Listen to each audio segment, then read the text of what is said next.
Dear sisters and brothers,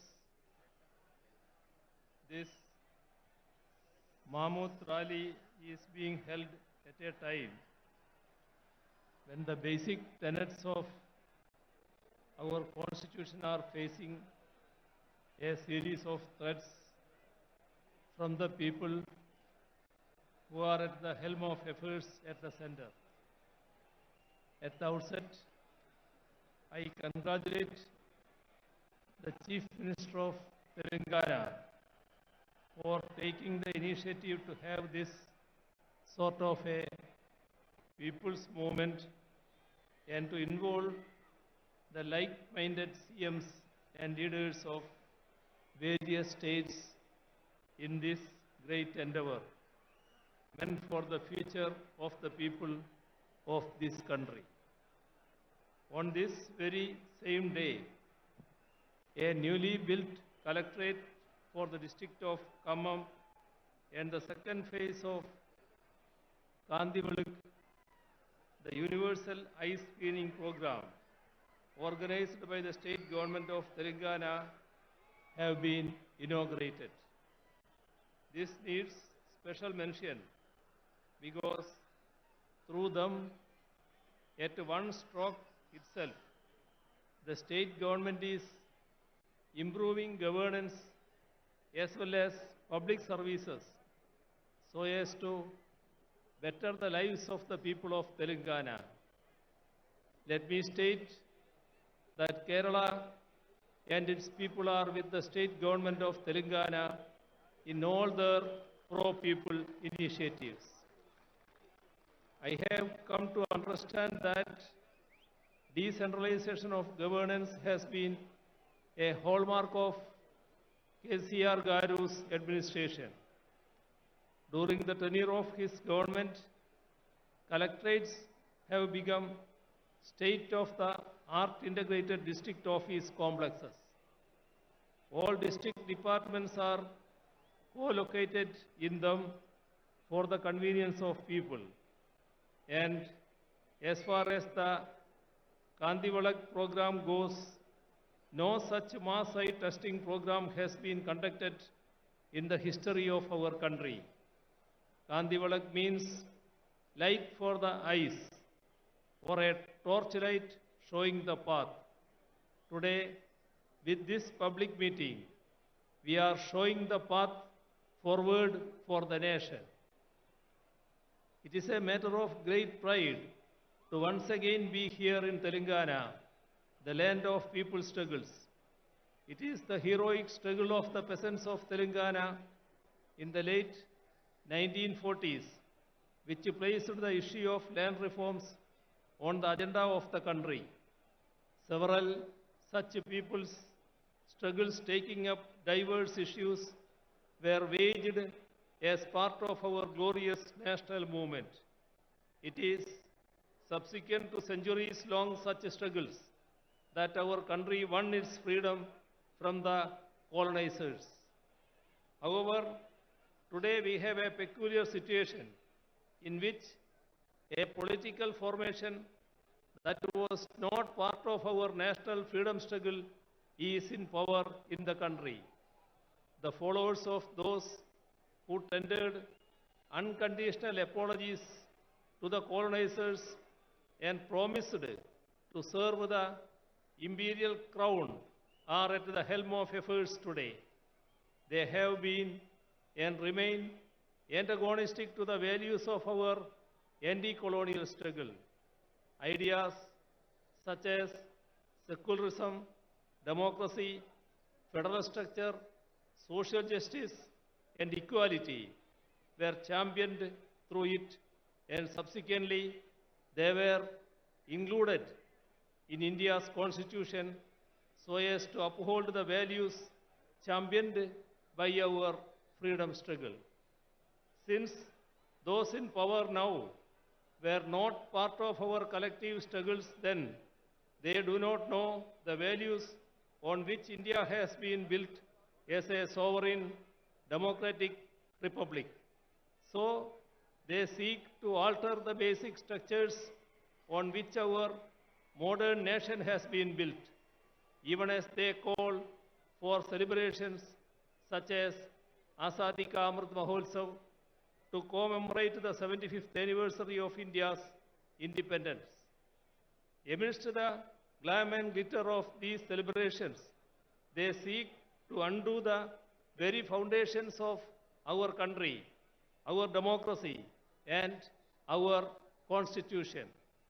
Our constitution starts with the preamble in which we have enshrined the basic values that we uphold as Indians: sovereign, socialist, secular, democratic, republic, justice, liberty, equality, and fraternity.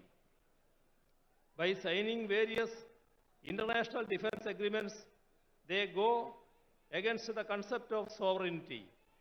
By allowing the concentration of wealth through consistent appeasement of corporates, they go against the concept of socialism. By seeking to replace parliamentary democracy with presidential form of governance, they go against the concept of democracy. By enacting laws which divide the people on communal lines, as in the case of the Citizenship Amendment Act, they thwart the concept of secularism. After the preamble comes part 1, in which we define India. It states, India, that is Bharat, shall be a union of states. The states are the basic units of India, our country.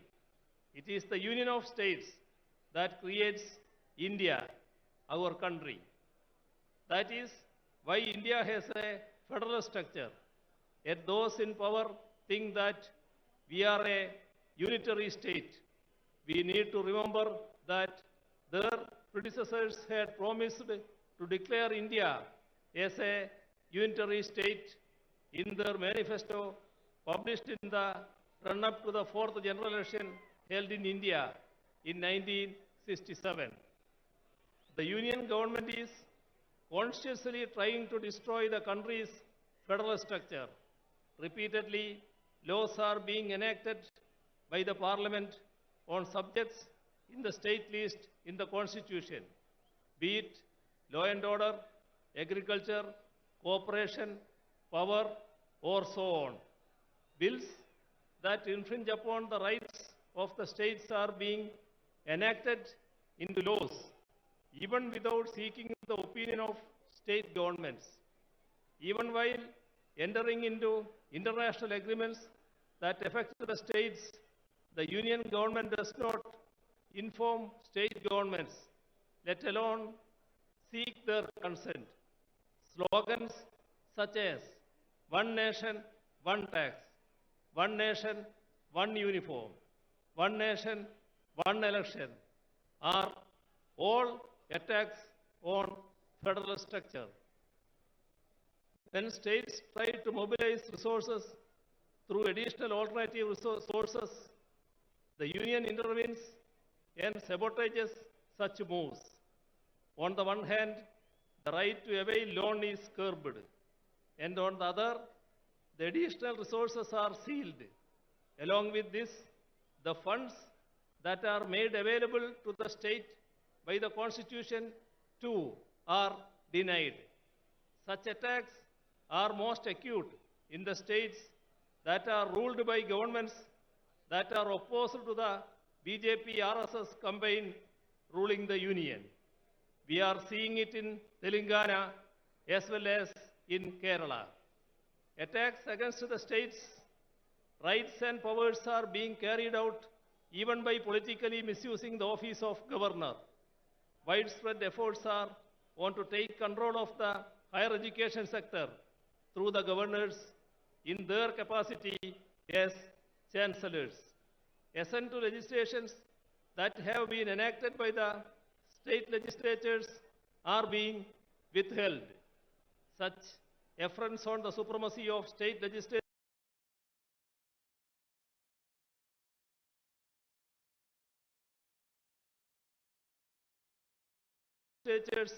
weaken not just our federal structure, but even our democracy too. Democracy should be protected if the values that we fought for are to be secured. We do not have any option but to resist these moves more unitedly. The weakening of our parliamentary democracy is evident in the way in which our parliamentary norms and precedents are being bulldozed. Bills are being passed without adequate discussions or calling for division in the parliament, and this weakens our parliamentary democracy. All ethics and norms of democracy are being violated. Governments that have come to power in the states by winning a majority in the assembly elections are being toppled through horse trading. Such unethical efforts to form governments in the states weaken the very foundations of our democracy, which is based on a multi-party system. Such a multi-party system is essential if we are to preserve and promote our diversities while remaining united as one. Unity in diversity is the most cherished of India's ideals. It is what has defined us as a nation right from the days of our freedom struggle.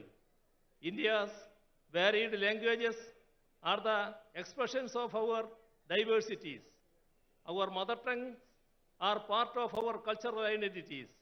However, efforts are on to portray Hindi as the national language while sidelining all our native languages, be it Telugu or Tamil or Kannada or Malayalam or Bengali or Odia or Assamese or Punjabi or Urdu or Gujarati or Kashmiri and so on. Imposing Hindi by doing away with our mother tongues will affect the integrity of the nation. Even the independence of our judiciary is being attacked. The statement of the 2.2% to 0.8% infrastructure sector has declined from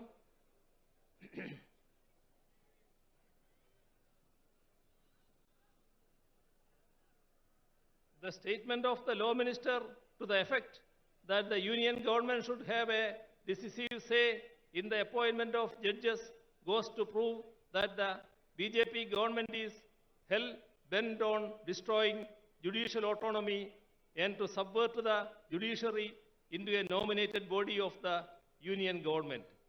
The Chief Justice himself has resisted the move, and it is commendable that the judiciary in general and the Supreme Court in particular have taken a firm stand, keeping the spirit of the independence of judiciary high. Not merely members of the union cabinet, but even the nominees are trying to meddle with the autonomy of the judiciary. Last week, the Vice President attacked the Supreme Court for striking down the NJSC Act of 2015. He even went on to say that he does not agree with the restriction imposed by the Supreme Court, which ensures that the Parliament cannot amend the basic structure of the Constitution. It is rather unfortunate that even the highest office, such as the Vice President, are making certain remarks that go against the Constitution and its spirit. India's identity as a democratic and secular country was molded in the fire of our anti-colonial struggle. The concept of India that is inclusive of different languages and cultures emerged during our national movement. Right now, these very characteristics of India are under a grave threat. The threat is posed by the present generation of those who were sycophants of the empire but betrayers of our struggles. It was those betrayers who murdered the father of our nation. Gandhiji, a practicing Hindu, was killed by the proponents of Hindutva, that is, ample proof that Hindutva is not the same as or even related to Hinduism. The religion resorting to Hindutva, efforts are on to create communal polarization in the country. By creating polarization, a last-ditch effort is being made to diffuse the public anger against the misplaced policies of the union government. The fallout of such anti-people policies are there all around us. Public sector enterprises, which are the wealth of the nation, are being sold off. In the last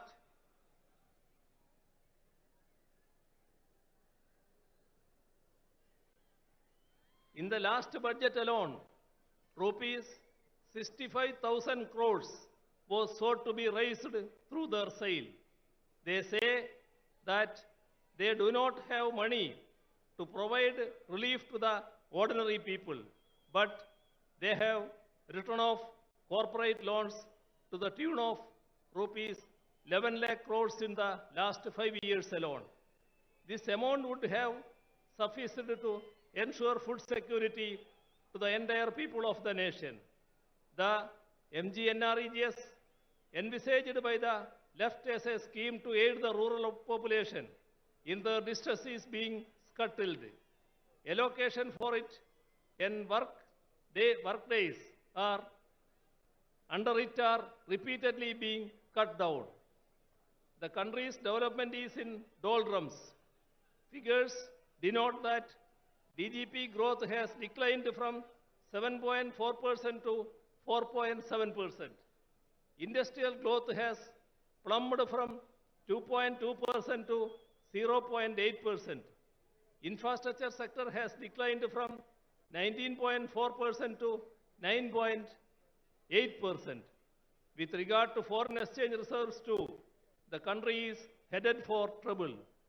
Our forex reserves have shrunk from 642.2 billion in 2021 to 528.37 billion US dollar last October. The constant rise of petroleum prices has pushed the people's lives into misery. All this has made life extremely difficult for the common man. There is a sharp increase in hunger and poverty. In the global hunger index, we are 107th among 121 nations around the world. 80% of the people pushed into poverty because of COVID are in India. Imposition of GST on essential articles has spiked price rise. Last year, India's wholesale inflation has touched a 3-decade high. Price rise is as high as 39%. Even amidst such dire circumstances, welfare measures for the poor are being denied. Atrocities are being committed against minorities, women, SCs, and STs. The idea of equality is given a go-by. Laws such as CAA, which seeks to alter our secular polity into a religious state, are being introduced. The main issues of the ordinary and the poor are related to their livelihoods. To create better living conditions, we need to forge the unity of the ordinary and the poor. People's unity has to emerge against the communal agenda that seeks to divide us. It is our duty to resist the backward march of our nation.